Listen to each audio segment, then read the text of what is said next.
Boa noite, amigos. Mais uma vez estamos aqui reunidos em prol do trabalho de quarta-feira à noite de desobsessão. É um momento bem importante onde todos nós nos unimos numa mesma sintonia, vibrando provavelmente numa frequência muito melhor e assim nos conectamos, percebemos mais essa pleiade de amigos espirituais que estão ao nosso lado, querendo o nosso bem, que nos intuem e esperam sempre essa oportunidade de se conectar conosco. Então, desta forma, vamos elevar o pensamento ao Pai, esse Pai de amor e bondade, te pedindo, Pai, todas as bênçãos, para que neste momento possamos nos restabelecer, aproveitar as energias aqui emanadas para fortalecimento de nossa vontade, da nossa decisão de mudança. Perdoa, Senhor, as nossas dívidas e erros, que a Tua paz esteja entre nós e nos ampare nesta noite. Que assim seja, Senhor. Bom, meus amigos, hoje nós vamos conversar um pouquinho sobre uma das histórias do livro Jesus no Lar. Esse livro é uma psicografia de Francisco Xavier e é ditado pelo espírito de Neio Lúcio. Sempre fala sobre, como se fossem os bastidores dos acontecimentos quando Jesus estava com os apóstolos, né? Nos momentos que ele não estavam, que havia uma interlocução entre eles. Então são várias histórias, né, que nos levam a uma reflexão. E a história dessa noite escolhida para hoje é o venenoso antagonista. Jesus dá um exemplo de um senhor que precisava muito da consolidação de uma obra. Havia uma família constituída por pai, mãe, 3 filhos, que queria muito ajudar, que queria muito ser-lhe fiel. E assim o foi. Eles começaram um trabalho em nome deste Senhor e trabalhavam na obra até que criaram um núcleo ativo de beneficência, de ajuda às pessoas que estavam necessitando. E assim começou a crescer um trabalho muito simples, mas com muita bondade, envolvido pelo amor. Isso chamou a atenção dos espíritos das trevas, que não queriam, né? Não querem que o bem floresça, que o bem cresça. Então chamou a atenção. Esses espíritos, então, começaram a travar uma guerra com esses servidores, tentar tirá-los do rumo para que eles não exercessem todo esse empreendimento no bem. Então, primeiro eles enviaram a essa família a maledicência. E essa família então foi atingida pela maledicência. Mas eles não ligaram, eles não deram vazão às fofocas, ao diz que diz, colocaram sempre nessa peneira da razão, do crivo, do raciocínio, se é útil, se é verdadeiro, se vai trazer algum bem. Então não os atingiu, né? Os espíritos trevosos então enviaram-lhes a pobreza. Eles perderam o que eles tinham, mas eles não desanimaram. Mesmo com as dificuldades materiais, eles continuaram a obra e com persistência, com intuito no bem, seguindo passo a passo, eles reconstruíram de novo as possibilidades materiais. Então foi aí que enviaram a calúnia, mas eles tiveram paciência, tolerância e também não sucumbiram à calúnia. Foi aí que um dos demônios de organização resolveu mudar a estratégia e lhes enviaram a vaidade. Esses amigos, esses irmãos também não se deixaram abater pela luxúria, pela vaidade, colocaram toda a obra que estavam fazendo sempre sobre a presença de Deus ou pelo seu Senhor, né? Que não era a obra deles. Então continuaram tendo humildade.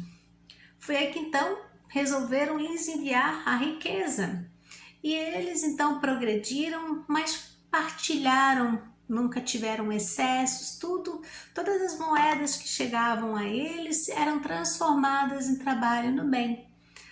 Os espíritos trevosos já estavam desistindo, já não sabiam mais o que fazer, como que eles iriam então, combater essa família que estava progredindo nas tarefas do bem.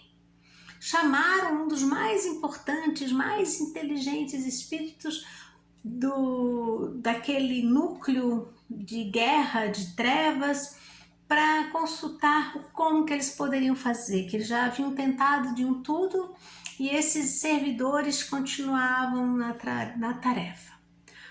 Depois de muito pensar, de muito resolver, enviaram a tristeza.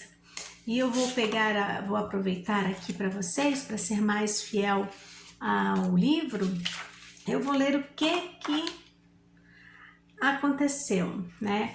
Eles enviaram a tristeza e começaram a inflamar no chefe da família, que no caso ali era o pai, começaram a falar assim para ele: és um homem, não um anjo. Não te envergonhas, pois, de falar tão insistentemente no Senhor, quando conheces de perto as próprias imperfeições? Busca, antes de tudo, sentir a extensão de tuas fraquezas na carne. Chora teus erros, faze penitência perante o Eterno, clama tuas culpas, és culpado. Foi aí que então a tristeza, aos pouquinhos, lentamente, começou a tomar conta daquele servidor. E ele foi se abatendo, foi se entristecendo cada vez mais, achava então que não era digno de falar em nome do Senhor, que não era, que ele tinha muita culpa, e assim ele foi desanimando, foi caindo. Em consequência disso, sua esposa também começou a não dar conta do trabalho, e seus filhos, que eram levados por esse casal, acabaram desistindo da obra, e as trevas venceram. Com um simples e pequeno momento de tristeza, eles foram vencendo. E aí, na conversa de Jesus com os apóstolos, ele diz: enquanto um homem possui recursos para trabalhar e servir, com os pés, com as mãos, com o sentimento e com a inteligência, a tristeza destrutiva em torno dele não é mais que a visita ameaçadora do gênio das trevas em sua guerra desventurada e persistente contra a luz. Então, meus amigos, isso aqui é um convite para que repensemos sobre essa sensação de tristeza que nos abate. Quero aqui tomar um cuidado muito importante. Nos tempos atuais, parece que também não se pode ter tristeza, você não pode se sentir triste. Não é isso. A tristeza, ela faz parte do nosso enredo, né? Porque como somos imperfeitos ainda, nós sentimos momentos de angústias, a gente, por sermos orgulhosos, egoístas, muitas vezes nos sentimos incompreendidos, ou quando passamos por uma dificuldade material, psicológica, emocional, afetiva, nós nos sentimos tristes. Isso faz parte do processo. A tristeza, ela vem. Contudo, o convite a fazer é não deixar que ela se aloje em nossos corações. Aí é que fala ali que é a tristeza destrutiva. Eu lembrei agora de um filmezinho que tem, né, que é divertidamente, em que tem as emoções, elas se tornam como se fossem uns personagens no cérebro da menina, de uma adolescente, de uma criança que se torna adolescente, né? E ali no filme, quando a tristeza sai do repertório daquela menina, é que começam as complicações. Então a tristeza, ela faz parte, contudo ela não deve fazer morada, ela não deve fazer com que nós paremos de caminhar por causa da tristeza. Ela vem e a gente tem que tentar fazer com que ela saia. Mas como é que eu consigo isso? Como que eu faço com que essa tristeza não se torne destrutiva, né? Então, aqui eu tomo a liberdade de pegar duas passagens do livro Palavras de Vida Eterna. Esse livro é um livro de Emmanuel, que nos diz assim, a primeira que eu vou falar para vocês é segundo agimos. Então diz assim, mas deliberei isto consigo mesmo, não ir mais ter convosco em tristeza. Isto está de Paulo, está em Coríntios, capítulo 2, versículo 1. Cautela com a tristeza, capaz de converter-se em lama de fel ou em labareda de angústia no coração. Sentimento, ideias, palavras e atitudes são agentes magnéticos de indução para o melhor ou o pior, conforme o rumo que se lhes traça. Então, repetindo, meus amigos, sentimentos, ideias, palavras, atitudes são agentes magnéticos. Nós pensamos, nós vibramos, tudo que nós sentimos é o que nós fazemos, as nossas ações, elas criam um campo magnético em torno de nós. E assim nós nos conectamos com outros campos afins. Então, por isso que se a gente fica muito tempo na tristeza, alimentando-a, né? A gente vai gerando um campo que vai se conectando com mais tristeza e assim fica mais difícil ainda essa saída, né?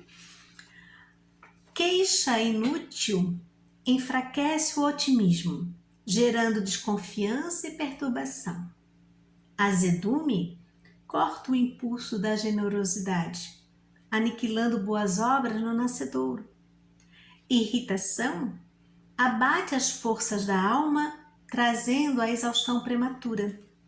Mágoa anula a esperança, arrasando possibilidade de trabalho. Desespero queima o solo do ideal, exterminando a sementeira no bem. Se aspiras a construir, planta benevolência e serenidade, entendimento e abnegação na gleba da própria alma.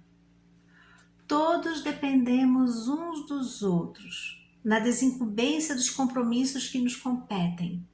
A vida, porém, através de todos aqueles que nos partilham a marcha, reage sobre nós segundo agimos.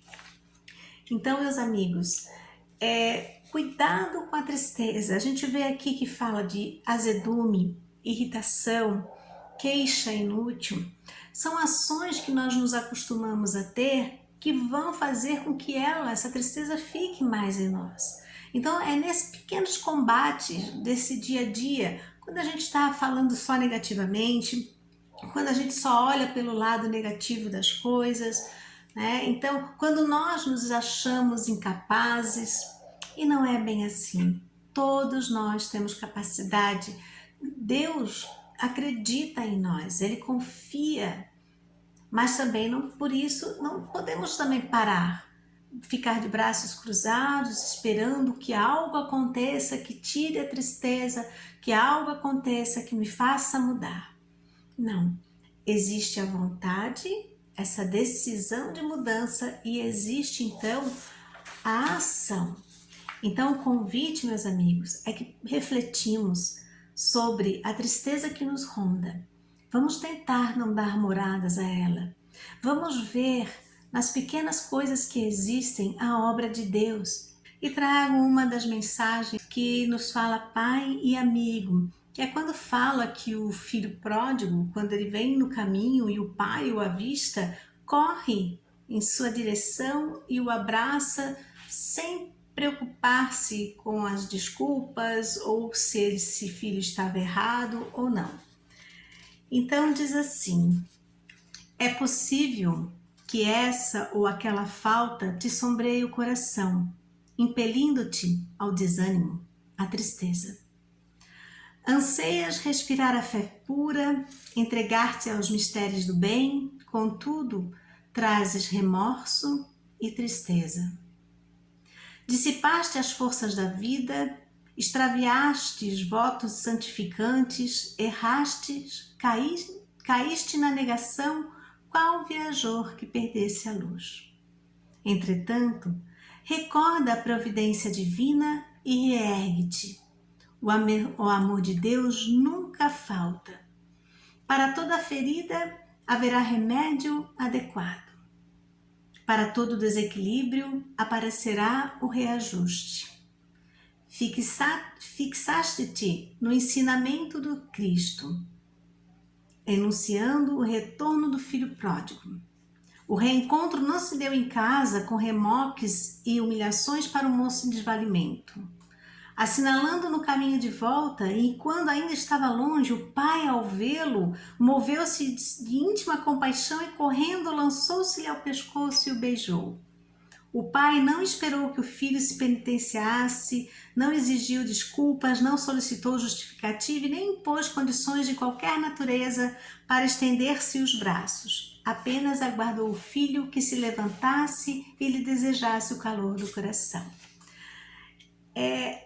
Por que trago isso aqui? Porque o Pai de amor, esse Deus que é o nosso Criador, assim Ele faz conosco.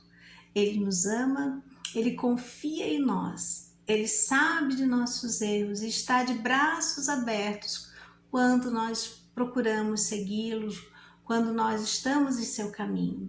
E encerro com uma pequena música de criança que se fala muito na evangelização infantil, que diz assim: quando uma tristeza tocar seu coração, não se desanime, cante uma canção e lembre que lá em cima você tem alguém que lhe quer muito bem. E se uma dorzinha danada de doer e bem lá no fundo lhe fizer sofrer, lembre que lá em cima você tem alguém que lhe quer muito bem. Ponha um sorriso bonito em seu rosto. Deixe que as lágrimas lavem o seu rosto. E lembre que lá em cima você tem alguém que lhe quer muito bem. Aguardemos a prece final, porque neste momento acontecerá a irradiação a todos aqueles que estão em tratamento. Fiquemos em paz.